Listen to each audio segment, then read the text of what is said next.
बिहानै उठ्छु फेसबुकमा भुक्छु बेलचा लिख्छु जमिन खोज्छु बालेलाई गोज्छु रविलाई गोज्छु प्रतिपक्ष सबैलाई ठोक्छु अनि बल्ल हक्छु नमस्कार नाम मेरो हर्के बोली अलिक छड्के सुन्ने बानी छैन मेरो लेख्छु नाना व्यर्थै सबैजना नाथै यहाँ कुरा गर्छन् पातै यहाँ मनै जान्ने मान्छे यहाँ अरू सबै भातै यहाँ तर्क बिना कुरा गर्छ भन्ने सबै खातै यहाँ धराने केटो म पिएम बन्ने आँट छ सबैभन्दा जेठो म न केहीको लाज छ विपक्षमा बोल्नेलाई मुद्दा मैले लगाइदिन्छु धरानको पानीमा सबैलाई बगाइदिन्छु घन्टी बज्दा कान थुन्छु विकृतिको गान गर्छु सबैलाई लडाउन भित्रभित्रै कान गर्छु विक्टिम कार्ड खेलेर सहानुभूति फेरि पाउँछु साथ खोज्दा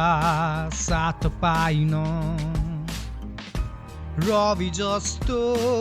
हात पाइन